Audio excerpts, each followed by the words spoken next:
네, 화면 잘 보이시죠? 네. 자, 창세기 6장. 자, 지금부터는 소리 좀 줄여놓고 진행할게요. 자, 이제 창세기 6장이고, 지금 6장의 화이 주석을 읽어나가면서, 오늘은 여기 창세기 6장 화이 주석까지만 보면 시간이 거의 다 갈 것 같아요. 자, 6장 2절에 하나님을 떠나 가인의 본을 따름이라고 되죠. 자, 만약 사람들이 하나님과 협력하였더라면 결코 가인 같은 경배자들은 없었을 것이다. 사람들은 순종한 아벨의 모본을 따랐을 것이며 하나님의 뜻을 성취하고 하나님의 율법을 순종하며 그 가운데서 구원을 발견했을 것이다. 하나님과 하늘 세계는 거룩한 형상을 갖도록 그들을 도왔을 것이다. 장수하는 사람의 수명은 계속 그대로 유지되었을 것이요 하나님은 자기의 하신 일을 보고 기뻐하셨을 것이다. 라고 리뷰 앤드 헤럴드에서 이렇게 얘기를 하고 있어요. 그래서 여기에 나와 있던 전제는 뭐예요? 우리가 범죄한 죄인이었을지라도 자기 자아를 포기하고 하나님 말씀에 순종하기로 결심하면서 하나님과 협력했더라면 이런 일들이 있었을 거라는 거예요. 그래서 계속 여기 보면 장수하는 사람의 수명은 계속 유지되고 그 다음에 하나님께서는 자기가 하신 일을 보고 기뻐하셨을 것이다. 하나님이 기뻐하실 일은 어떤 종류의 일일까요? 이 땅에서.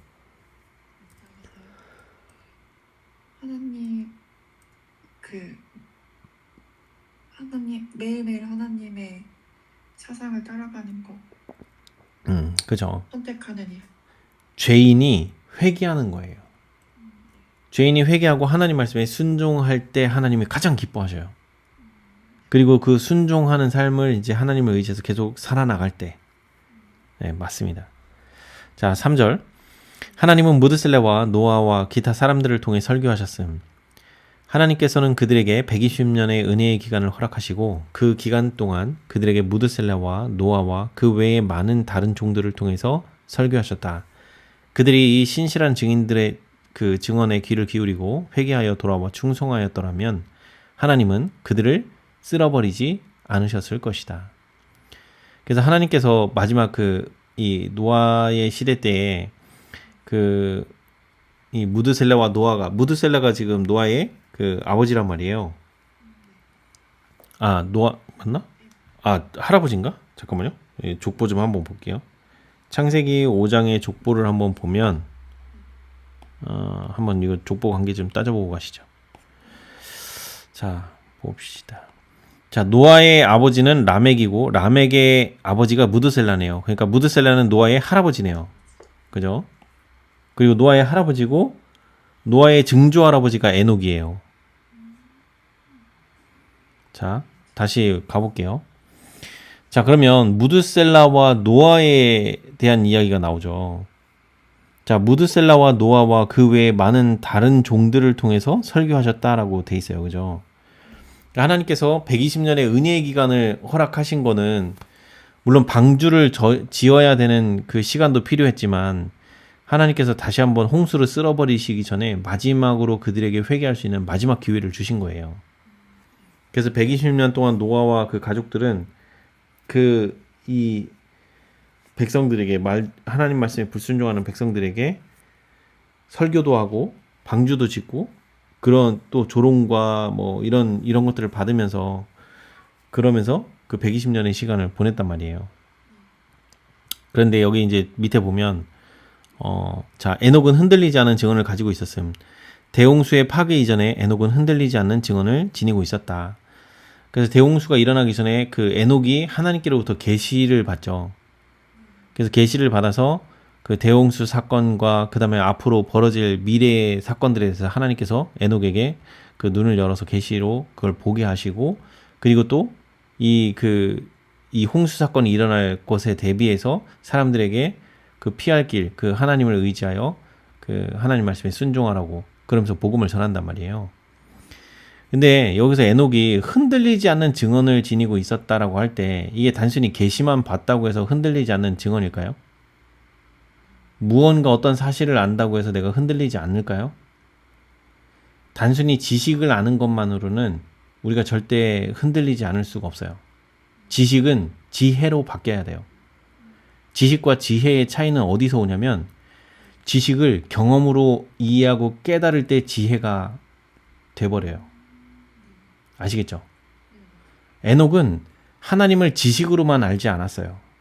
하나님을 자기 삶 속에서 경험으로 알았고 하나님의 마음을 자기의 자녀를 낳아보면서 하나님이 우리가 하나님의 자녀라는 사실을 아버지 그 7대손 위에 아담부터 위에 부모들이 다 우리가 하나님의 자녀라는 사실을 계속 가르쳤단 말이에요. 그러니까 자기가 자녀를 낳아 보니까 아버지의 마음이 어떤 마음인지 그리고 자녀에 대해서 어떤 애착심이 생기는지 어떤 사랑을 갖게 되는지 더 알았을 때 하나님에 대한 그 사랑과 존경심이 더 강해졌다는 거예요.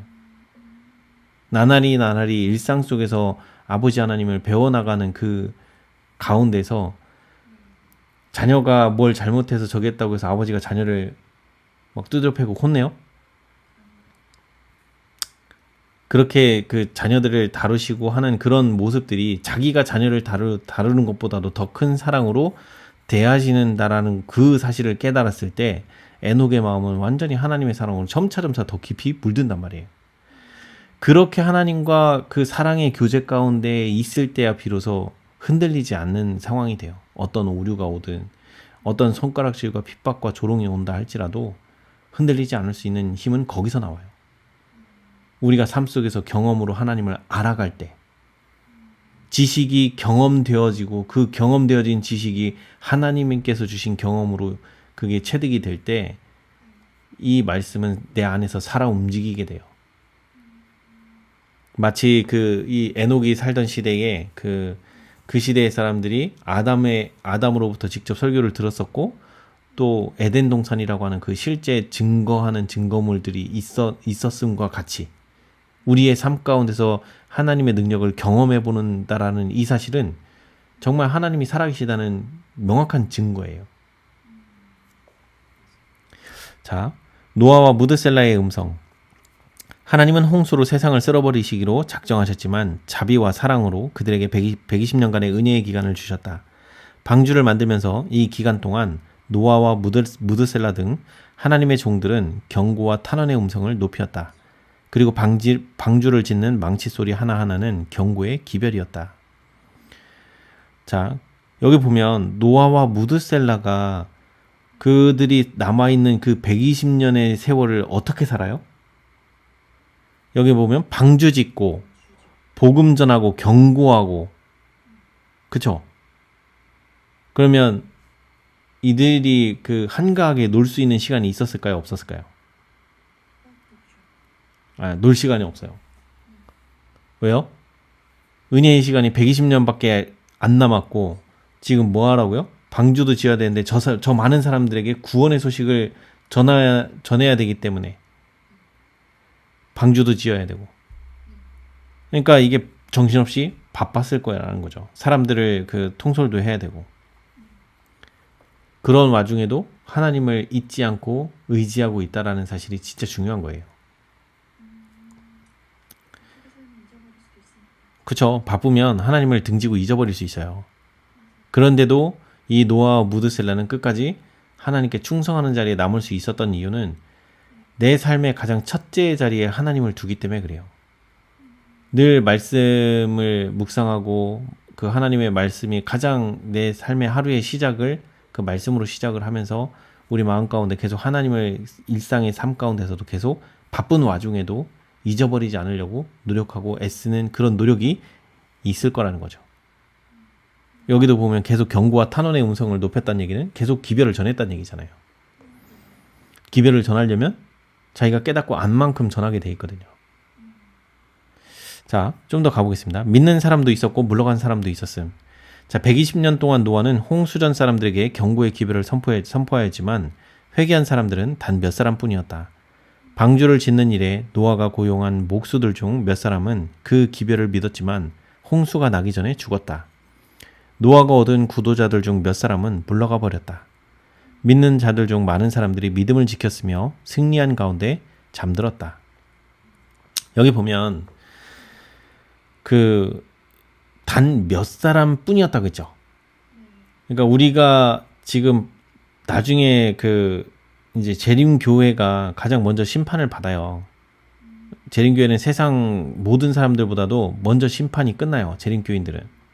그래서 재림교인들은 알곡과 가라지로 먼저 쪼개지고 나눠진 다음에 이 재림교인들 중에 진짜 남은 자들, 그들이 이제 나가서 기별을 선포할 때 그 세상에 아직 남아있는 그 수많은 사람들 중에서 하나님을 신실하게 믿고 따르고 있는데 아직 우리보다 이 재림교회 교인들이 만났던 이 예언의 신을 통해서 깨닫고 알게 되는 이만큼의 지식을 갖지 못했던 수많은 사람들 중에서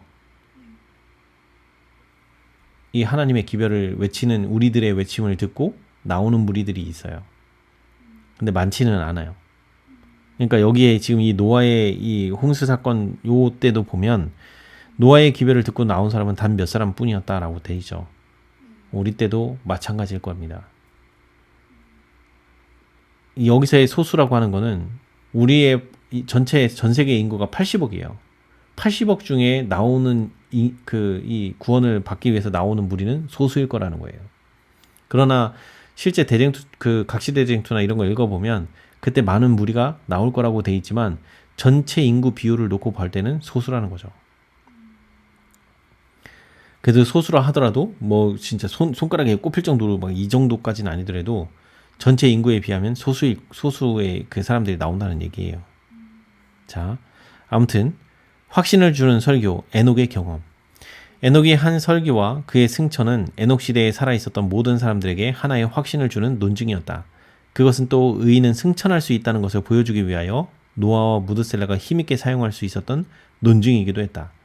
자, 이때 그 노아가 기별을 전하는 이때에 이제 지금 이 하나님의 계보를 잇고 있는 사람들은 이 복음의 소식을 가지고 있어요. 우리의 죄 문제를 하나님 오실 메시아가 우리의 죄 문제를 해결해 주실 거고 우리에게 하늘 갈 수 있는 길을 열어줄 거라는 이 복음을 붙잡고 있단 말이에요. 그런데 가인의 후손들은 복음을 들어요, 못 들어요? 가인이 복음을 물려주지 않아요. 그런데 이 복음을 가지고 있는 이 셋의 후손들을 통해서 그들이 외치는 기별을 들을 기회는 있었어요. 근데 대부분이 다 들었을까요? 대부분이 안 들을까요? 대부분이 안 들었겠죠. 그러니까 그들에게는 삶에 대한 소망이 없는 거예요. 하늘에 다시 돌아간다는 소망을 갖지를 못해요. 그러니까 그 당시에는 하나님께서 그냥 우리를 저주하고 버리셨다라는 어떤 그런 패배감과 자괴감? 뭐 이런 거에 사람들이 대부분 그런 정신에 휩싸여 있었단 말이에요. 근데 그러던 그때 당시에 에녹의 승천은 우리가 하나님을 믿고 하나님을 의지하고 우리가 구원받을 수 있는 길을 끝까지 하나님에 의해서 이렇게 갈 수만 있다라고 하면 우리는 저 에녹처럼 하늘에 갈 수 있다라는 그 증거를 보여주신 거예요. 하나님께서 직접 에녹을 산채로 승천시킨 이유는 거기에 있어요. 사람들에게 하나님이 너희를 버리신 게 아니고 너희들이 하나님 말씀에 순종하는 길을 택하면 누구든지 하늘 갈 수 있다라는 증거를 에녹을 승천시키면서 그 증거를 보여주신 거란 말이에요. 그래서 그 사실을 가지고 노아와 무드셀라가, 왜냐면 그 시대에 살았던 사람들은 에녹의 존재에 대해서 알고 있었거든요. 그리고 에녹이 승천했다는 사실도 소문이 나서 알게 됐어요. 그래서 노아와 무드셀라가 그 에녹의 승천의 의미에 대해서 사람들에게 이 하나님 말씀에 순종하고 그럴 때 우리도 에녹처럼 하늘에 갈 수 있다라는 거를 증거할 수 있는 증거 중에 가장 큰 유력한 증거죠. 네, 그래서 여기에 노아와 무드셀라가 힘있게 사용할 수 있었던 논증이었다라고 얘기를 하는 이유가 그것 때문에 그래요. 자, 그런데 이제 노아와 무드셀라가 그렇게 설교를 하면서 얻었던 그 소수의 사람들 중에 같이 있었던 무리 중에 이런 자가 있었다는 거예요. 불신자와의 교제가 잃어버림을 당한 원인이었음. 자, 노아가 방주를 짓기 시작할 때 믿었던 사람들이 믿음을 잃어버린 것은 불신자들과 나눈 교제 때문이었다. 그 믿지 않는 사람들은 그들 속의 쾌락과 자랑에 대한 옛 정욕들을 일깨웠다. 즉, 노아와 함께하기로 나오기는 했으나 그들이 세상의 그 미련이 남아서 그 세상 친구들과 다시 어울리고 하다 보니까 그 사상에 다시 물들고 옛 옛날 방식의 그 죄된 그 습성들이 다시 그 욕구들이 올라와서 결국에는 말씀을 등지고 일시적인 그 쾌락과 그 자기 유익을 쫓아서 즐거움을 쫓아서 그렇게 다시 복음을 등지고 나갔다는 거예요. 다 나간 건 아니고 일부가. 자, 여기 보면 노아 시대 때 예수님은 어떻게 이 대쟁투를 치르셨는지를 한번 여기 그 내용이 있어서 노아 시대에 싸우셨던 그리스도. 이 목적을 위하여 하나님의 아들이 나타나셔서 마귀의 일을 멸하려 하셨다. 노아의 시대에 그리스도께서는 이런 싸움에 종사하셨다. 경고와 책망과 초청의 기별로 구세계의 거민들에게 말씀하신 것은 그분의 음성이었다. 그는 사람들에게 120년간의 은혜의 기간을 주셔서 그들로 회개케 하려 하셨지만 사람들은 사단의 기만을 택하고 홍수의 물속에서 멸망하였다. 자, 여기 중요한 말이 나오죠. 노아의 시대 때 누가 싸우셨다고요? 그리스도께서 싸우셨다고 돼 있죠. 왜 아버지 하나님이라고 안 돼 있지? 이해가 되시죠, 이제? 그래서 우리가 요한복음 요한복음 1장의 1, 2, 3절, 그 다음에 14절 가보면 예수님이 창조주이시고 말씀이셨고 그분이 이 땅에 독생하신 하나님의 아들이셨다라고 증거를 하고 있어요. 창조 누가 하셨다고요? 예수님이. 그러면 창세기 1장 1절에 태초에 하나님이 천지를 창조하시니라 라고 하는 그 창조 누가 하신 거예요? 예수님이. 그러면 구약에 나와 있는 여호와 하나님 다 누구예요? 예수님이에요. 이 땅에 내려오시기 전에 보좌에서 계시면서 이 하나님을 믿는 무리 그 사람들 중에 그들과 소통하시면서 계속 이렇게 역사하시고 계신 거예요. 아시겠죠? 그래서 여기 잘 보면 그리스도께서는 이런 싸움에 종사하셨다라고 돼 있는데, 자, 여기 보면 뭐라고 돼 있어요? 예수님께서 하신 게 어떤 그 죄인들에게 어떻게 대하시는지 보세요. 경고하시고 책망하시고 초청하시고 보이세요? 세상에 대하여 지금 너희들이 멸망당하기 얼마 안 남았어. 시간이 얼마 없어.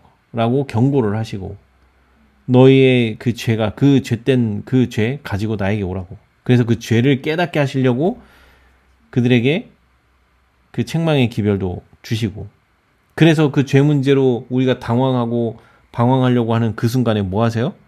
죄 있는 채로 내게 오라. 내가 너희의 죄를 지고 담당할 것이니 너는 나에게 그 죄를 맡기고 너는 쉬라. 마음에 쉼을 얻고 평안을 얻으라. 이게 초청의 기별이에요.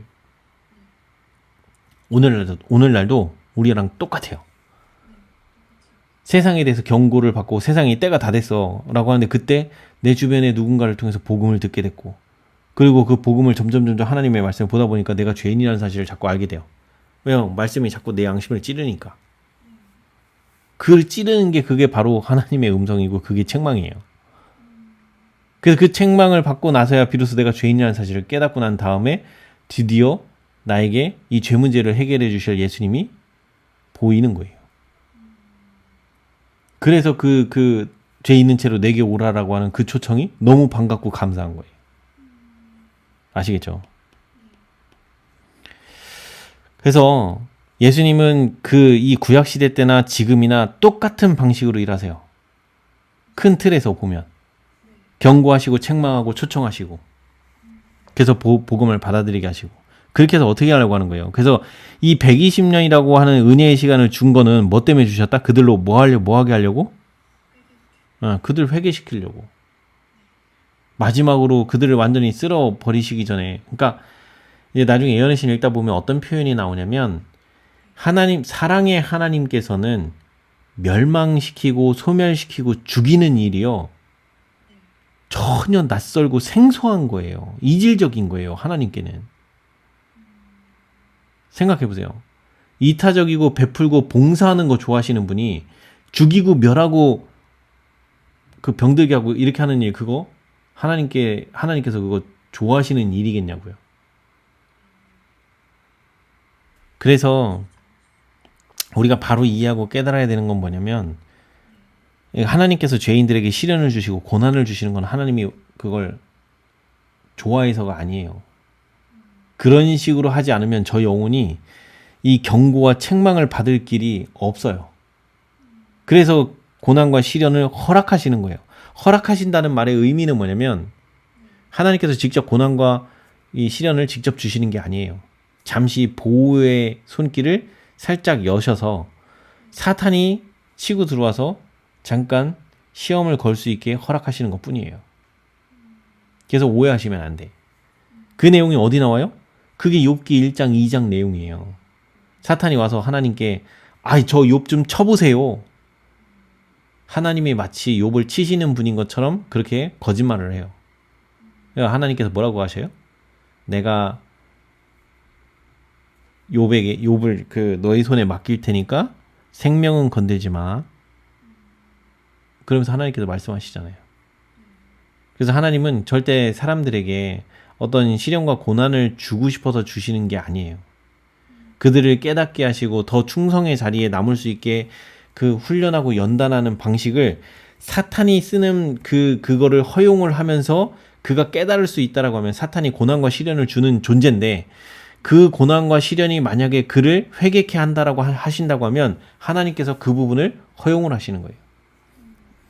다만 그가 견디고 참을 수 있는 부분까지만, 그의 영혼이 사라질 정도까지 무조건 다 내버려 두시지는 않아요. 아시겠죠? 그러나 하나님께서 내버려 두는 경우가 있어요. 완악해져서 마음이 하나님께로 돌아올 마음이 1도 없어. 완전히 완악해져서. 그러면 하나님께서 더 이상 개입하지 않으세요. 그럼 사탄이 가지고 놀아요. 네, 그래서 사탄이 종이 된 그 결과가 대표적으로 누가 있어요? 유다. 그 다음에 구약의 사울 왕. 하나님께로부터 배반하고 하나님을 등지고 자꾸 지 고집대로 고집 부리고 그러다가 결국에는 하나님께서 사울 왕에게 아무 대답도 아무 응답도 아무 능력도 안 주시잖아요. 그러니까 점점 어떻게 돼요? 사단이 가지고 노는 놀이개가 돼버려가지고 다윗 죽이려고 하고 결국에는 전쟁터에서 스스로 자결하잖아요. 그러니까 사단이 하는 짓이 그거예요. 우리가 하나님을 만나지 못하면 사단이 늘 하는 짓은 우리로 죄로 인해서 절망케 하고 낙담케 하고 결국엔 자살하게 만들어서 멸망당하게 만드는 거예요. 이게 사단이 주로 쓰는 방법이에요. 자, 여기 이제 좀 보겠습니다. 이거 또 이러다 오늘 다 못하겠다. 자, 사라져버린 발명품들과 훌륭한 기술들. 오늘날의 세상이 알고 있는 것보다 훨씬 더 위대한 기술과 발명품들이 홍수 속에서 사라져버렸다. 홍수로 쓸려버린 공예품들의 숫자도 현 세계가 자랑하는 공예품들의 숫자보다도 훨씬 더 많았다. 당연히 그럴 수밖에 없겠죠. 왜요? 한 1000년씩 사는데 900살, 1000살 가까이 사는데 뭐 하겠어요. 그 머리도 좋고 뛰어난 기술력도 있고. 자, 그러면 여기 이제 나오죠. 인간들이 이런 공예품이나 멋진 이런 기술과 발명품들을 만들 수 있는 건 어디서 그 지식을 얻었나? 자, 보자고요. 인간은 연구 방법에 관한 지식을 어디서 얻었을까? 인간은 그것을 여러 동물들의 구조와 습관들을 연구해 봄으로써 결국 주님께로부터 얻은 것이다. 왜요? 모든 동물들 누가 창조하셨어요? 네, 예수님께서 창조하셨잖아요. 각 동물마다 가지고 있는 특색을 다 다르게 창조를 하셨단 말이에요. 근데 인간들은 그 창조된 동물들의 특성을 보고 연장을 만들고 기구를 만들고 기술을 얻고 지혜를 얻고 지식을 얻고. 자, 심지어 우리 그 항생제 그거 어떻게 발견된 거예요? 곰팡이에서. 최초 곰팡이에서 시작됐잖아요. 그것도 우연히. 그러니까 이게 우리가 인간 스스로가 뭔가 무에서 유를 만들어낸 일은 결코 없다.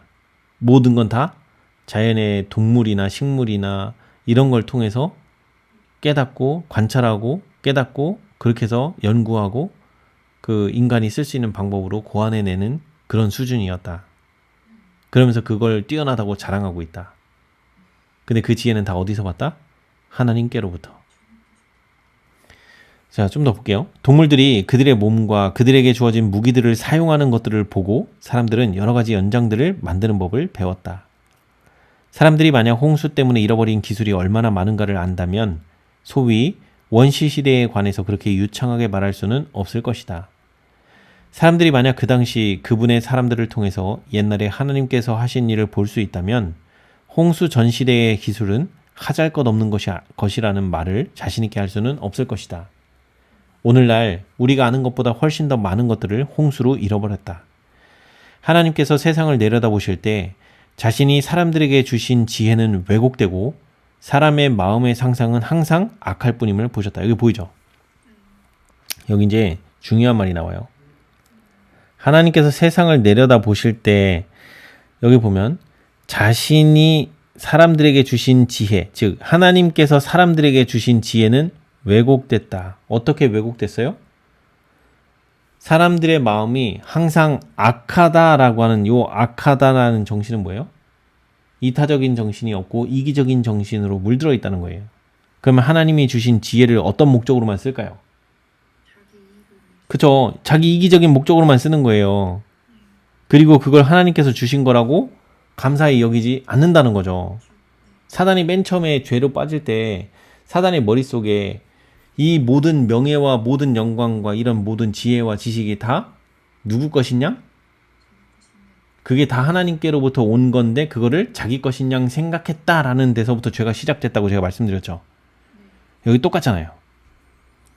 자, 보자고요.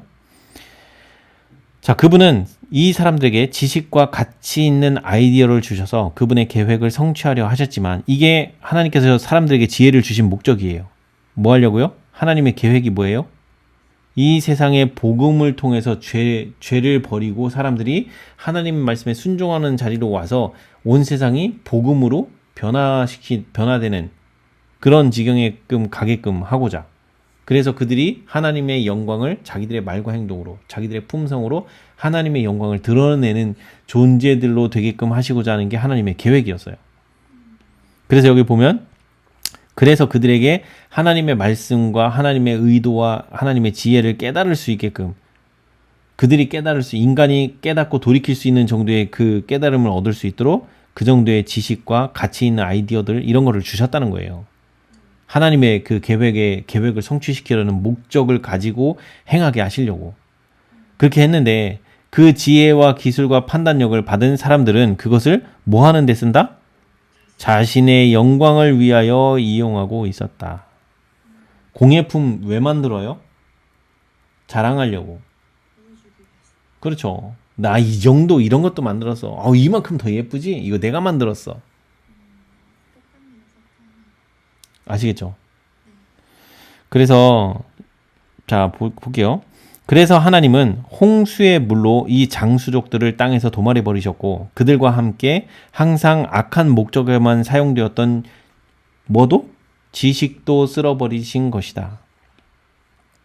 땅에 사람들이 다시 살게 되었을 때 주께서는 이제 하나님께서 사람들에게 하시는 방법이 달라져요. 자, 주께서는 사람들에게 그분의 지혜를 위탁하시는 데에 보다 신중히 하셨고 보이죠? 이걸 보면 자 처음에는 사람들에게 그 지식과 가치 있는 아이디어를 막 이렇게 풍부하게 주셨어요. 근데 이걸 놓고 보니 사람들이 어떤 목적으로만 써요? 자기 이기적인 목적으로 자신의 영광만을 이용했다는 거예요. 그러니까 복음 전파나 세상을 이롭게 하는 이런 일들을 위해서 그들이 사용한 게 아니라는 거죠. 몇 세대를 거쳐봐도 항상 마음에 뭐만 있다? 항상 악할 뿐임으로 악한 목적에만 사용되었다라는 거예요. 그 다음부터 하나님께서 요렇게 한번 경험을 하시고 난 다음부터 어떻게 하신다? 사람들에게 지혜를 위탁하시는데 보다 뭐 하신다? 신중히 하셨다. 이 표현이 바로 뭘 얘기를 하는 거냐면 하나님께서도 죄를 경험해 보신 적이 없기 때문에 죄인들을 다뤄 가시는 방법들을 경험해 나가시면서 이제 죄인들을 다뤄 가시는 방법, 즉 그들을 복음으로 이끌기 위해서 어느 정도로 하나님께서 그 죄인들에게 주실 수 있는 축복을 무한정 주어서는 안 된다라는 사실을 이제 하나님도 알아가시는 거예요. 이런 죄인들하고 부딪히고 경험하시면서. 아시겠죠? 그래서 여기 보면 지혜를 위탁하시는 데보다 신중히 하셨고 그래서 사람들이 하나님의 크신 계획을 수행하는 데에 필요한 재능만을 주셨다. 보이죠? 이제 딱 선별적으로 그 필요한 부분만 주시는 거예요.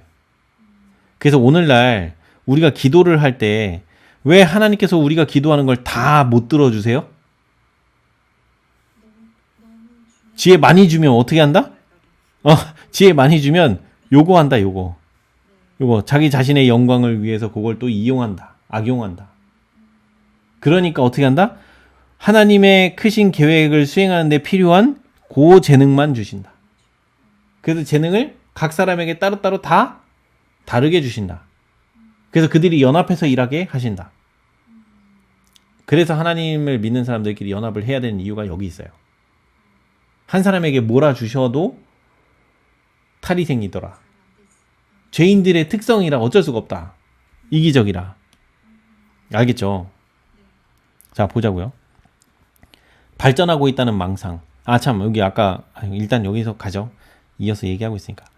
한 세대가 지나고 또 한 세대가 뒤를 연이을 때마다 참 지식은 점차 줄어들었다. 하나님의 지식은 한이 없으시고 땅 위에 살았던 첫 번째 사람들은 세상을 창조하신 그 무한하신 하나님께로부터 가르침을 받았다. 그 무한하신 지혜의 근원에서 직접적으로 지식을 전수받은 사람들의 지식에는 아무런 결함이 없었다. 노아에게 하나님은 그 거대한 방주를 만드는 법을 가르치셔서 자신과 그 가족의 생명을 구원케 하셨다. 그분은 또 모세를 가르치셔서 성막을 만들고 성소를 장식하는 데 쓰이는 여러 가지 정교한 일을 하게 하셨다. 하나님은 다윗에게 솔로몬이 지은 대성전의 모형을 주셨다. 도안과 기술들에 있어서 최고의 수준의 사람들만 그 일을 하게 하도록 허용되었다. 대성전을 짓는 데 사용된 돌들은 그곳에 가지고 오기 전에 제자리에 정확히 맞도록 준비되었다. 이렇게 해서 대성전은 도끼 소리 하나, 망치 소리 하나 없이 축조되었다. 지금까지 세상에서 그처럼 아름답고 화려하고 돈이 많이 든 건물은 찾아볼 수가 없다. 물론 지금 우리는 그때 사람들이 갖고 있지 않은 많은 발명품들과 기계들을 가지고 있다. 그때 사람들은 그런 것이 필요 없었다. 땅이 저주 아래 머무르고 있는 시간이 길어지면 길어질수록 사람이 땅을 경작하여 소출을 내는 데는 더욱더 큰 어려움을 겪게 되었다. 지금까지 토양은 계속 황폐되어 왔고 노동력은 배로 더 들어야 하기 때문에 하나님께서는 저주 아래 신음하고 있는 대지 위에서 힘들여 노동하는 사람들의 짐을 가볍게 해주시려고 기구들을 만드는 재능을 가진 사람들을 일으키셨다. 하지만 발명품들이라고 모두 다 하나님께서 하신 것은 아니다. 사단은 광범위하게 사람들의 마음을 지배하고 움직여 새로운 발명을 하게 하고 이로 인하여 하나님을 잊어버리게 해왔다. 여기 보이죠? 두 가지의 움직임. 하나님이 이끄시는 방법과 사단이 이끄는 방법이 다르다는 거 보이죠? 그러니까 여기 보면 여기 보면 사람들의 마음을, 여기 중요한 말이 여기 나오는데 하나님께서는 재능을 주셨어요. 그죠? 여기 노동력이 배로 들어야 하기 때문에 하나님께서 뭐 한다고요? 이 사람들의 짐을 가볍게 해주시려고 기구를 만드는 재능을 가진 사람들을 일으켰다라고 돼 있죠. 자, 그러면 사단은 사람들의 마음을 지배하고 움직여 보이죠. 움직인 다음에 뭐 하게 한다? 새로운 발명을 하게 하고 라고 돼 있죠. 그러면 사단이 사람들에게 새로운 발명을 할 수 있는 재능을 줬을까요? 안 줬을까요? 어떻게 알아요? 사람을 움직여서 새로운 발명을 하게 만들었죠. 자, 그러면 여기서 새로운 발명을 한다는 거는 뭔가 재능이 있어야지 할 거 아니야. 사단 또한 그 사람에게 준 거는 맞네요. 맞아요? 그렇게 읽으면 안 돼요. 맞네요. 그래서 일부러 이것 때문에 물어본 거예요. 그렇게 읽으면 안 돼요. 자, 여기 잘 보세요. 여기 지금 사단이 뭐 한다고요? 사람들의 뭘 지배한다고요? 그러면 어떤 사람들의 마음을 지배하면 돼요? 아니, 여기. 뭐 만드는 사람? 네, 기구 만드는 재능을 가진 사람들을 속여서 그 사람들의 마음을 지배한 다음에 그 사람들을 통해서 새로운 거 만들게 하는 거예요. 아시겠죠? 네네네.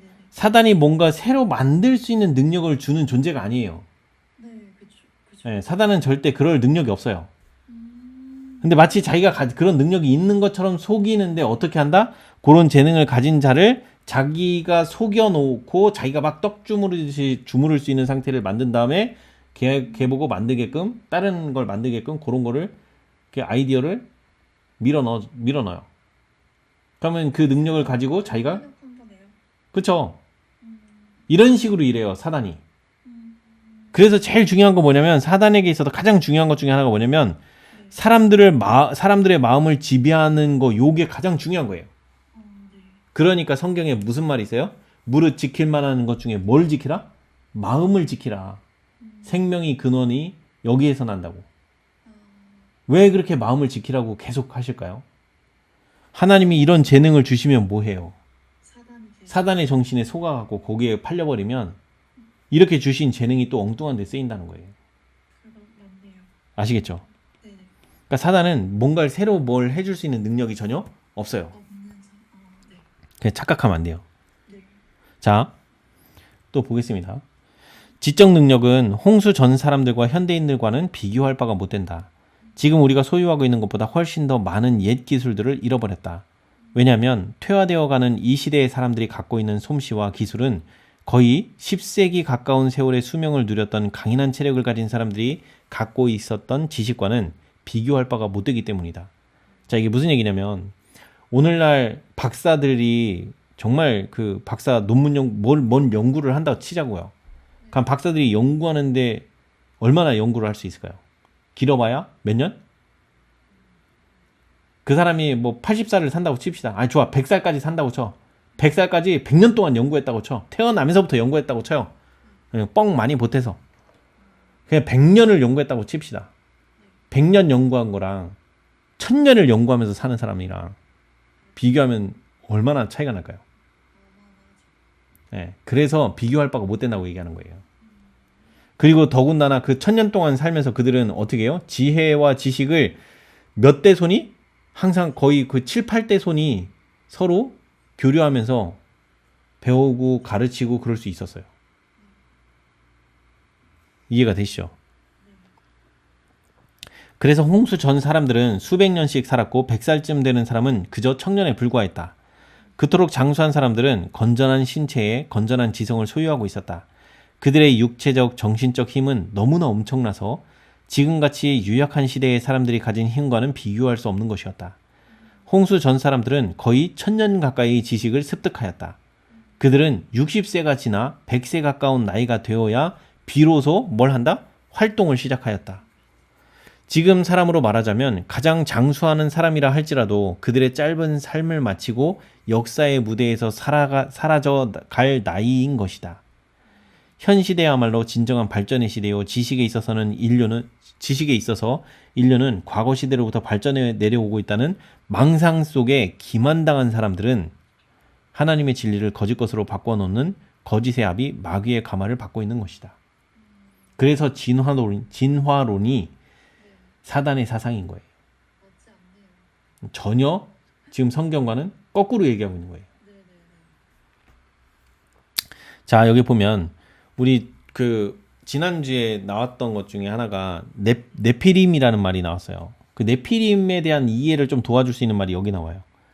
자, 여기 보면 홍수 전 시대의 거인들. 자, 첫째 부활 때의 모든 사람들은 시들지 않을 꽃과 같이 일어날 것이지만 둘째 부활 때에는 모든 사람에게서 저주의 흔적이 보일 것이다. 누구나 다 그들이 무덤에서 내려갈 때의 모습으로 나오게 된다. 홍수 전 사람들은 지금 사람들의 키보다 몇 배? 2배나 크고 균형이 잘 잡힌 거구 같은 체구를 하고 나온다. 보이죠? 홍수 후에 세대를 거듭하는 동안 체구는 점차로 어떻게 됐다? 작아졌다. 그래서 그 모세가 살던 당시에 보면 모세가 이제 그 여리고성을 정복해 이제 가나안 땅에 들어가기 위해서 이제 그 광야 생활을 하는 중에 그 바산왕 옥과 그 혼이라고 하는 그 왕들을 칠 때 그때 그들의 그 모습이 거인으로 표시가 돼요. 그리고 이제 그 가나안 땅에도 그 거인족들이 있다라고 정탐꾼들이 얘기를 한단 말이에요.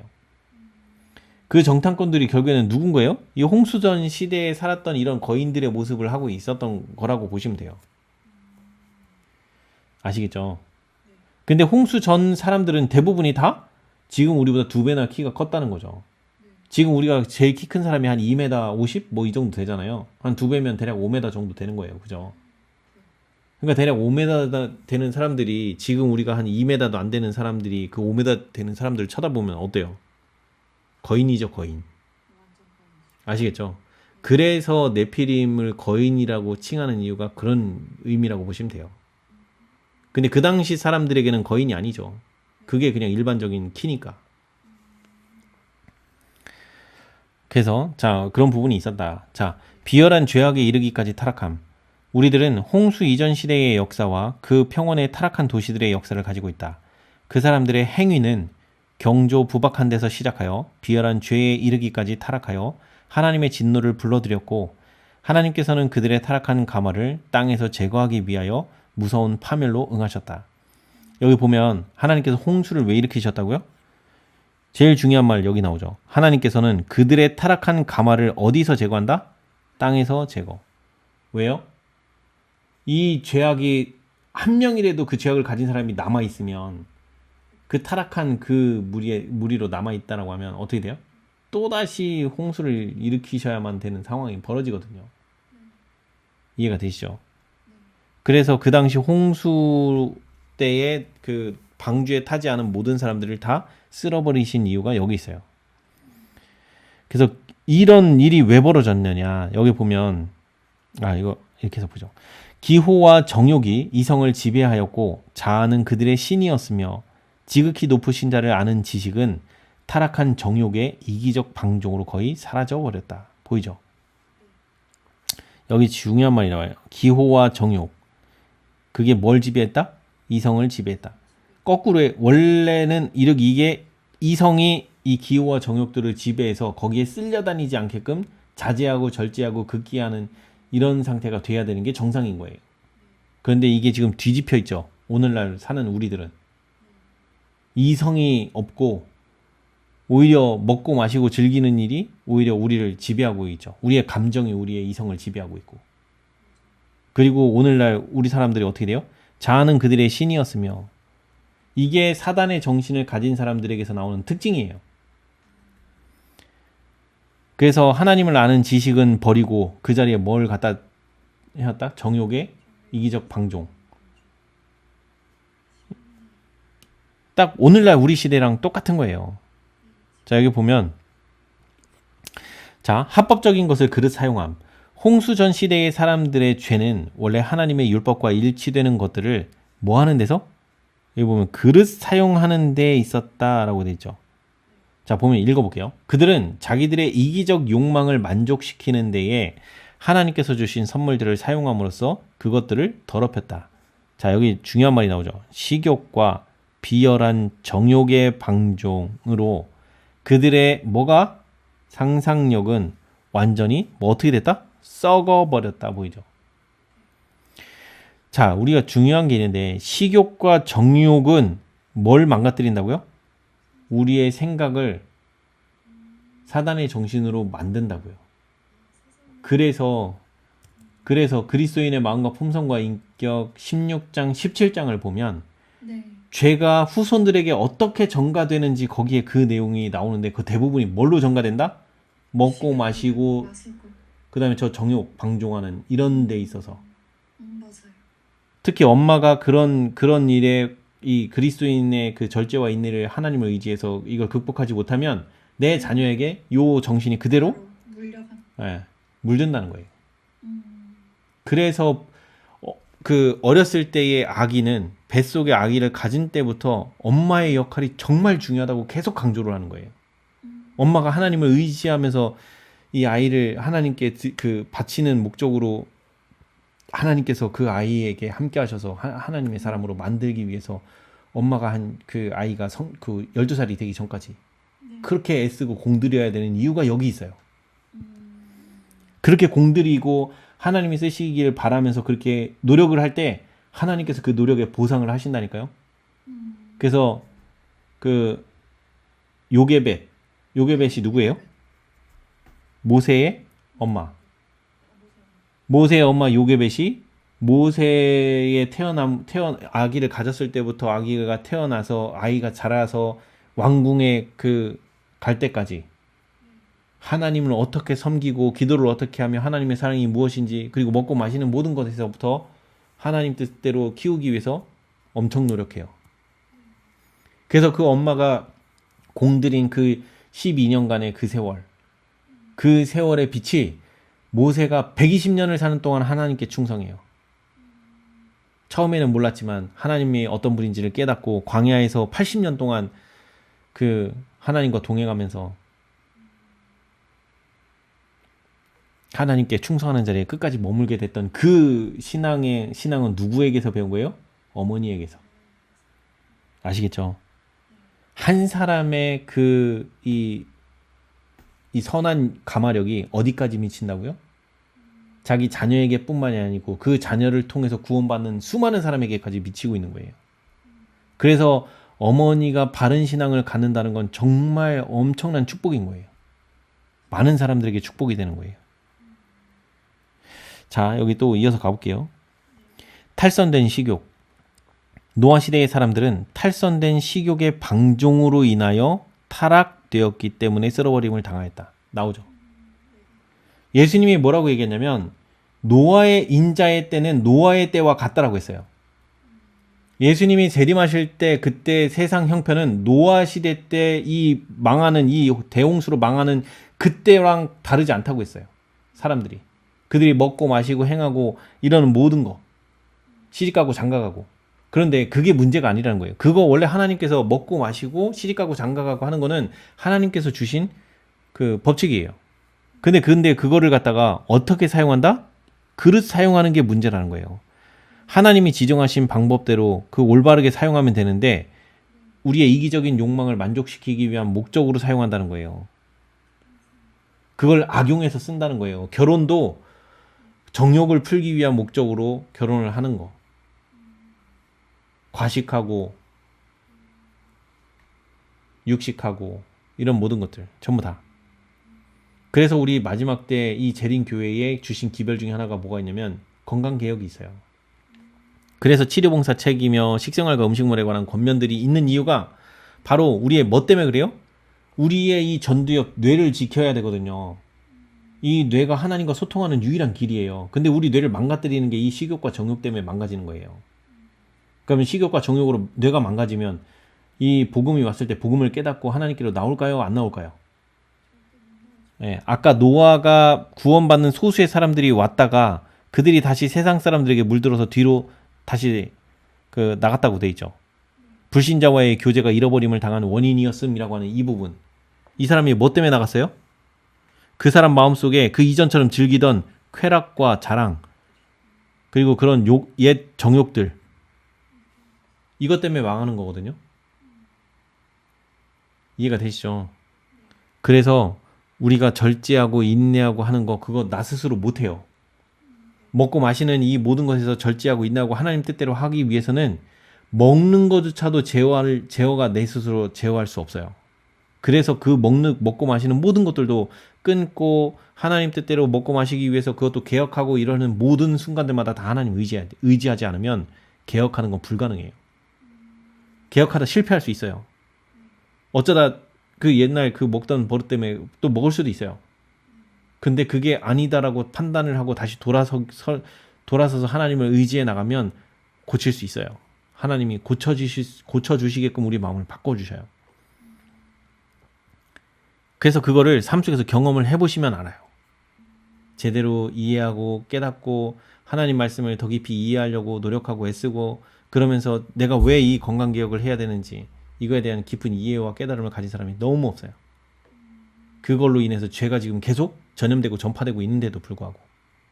그래서 그리스도인의 마음과 품성과 인격 그 16장 17장을 보면 죄가 사람들 가운데서 어떻게 퍼지고 있는지에 대해서 어떻게 세대 간에 물려지고 있는지에 대해서 얘기가 나와 있고 그리고 이 마음에 끼치는 영향 계시록 12장 7절에 있는 화이조석의 그 말씀을 통해서도 보면 우리가 왜 이 식욕과 정욕을 절제해야 되는지 이해할 수 있단 말이에요.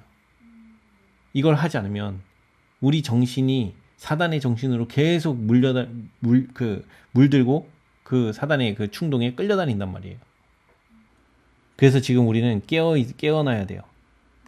깨어나야 되고 말씀을 연구해야 되고 하나님 말씀에 순종하기 위해서 여기서 하나님께서 하지 말라고 하신 거라고 하면 그걸 하지 않기 위해서 하나님의 능력을 구하면서 기도하고 하나님께 매달리면서 그렇게 하지 않기로 결심하고 투쟁해 나가는 그 투쟁이 필요해요. 아시겠죠? 내가 투쟁해서 졌다고 해서 하나님께서 노여운 눈으로 절대 바라보지 않으세요. 오히려 다시 일어나서 다시 도전해보자. 그게 하나님의 뜻이에요. 그래서 내가 한 번 실패했다고, 두 번 실패했다고, 그거 못 끊어서 몇 년째, 며칠째, 몇 번 계속 실패를 할지라도 도전하기를 포기하지 않으면 결국에는 개혁이 되어져요.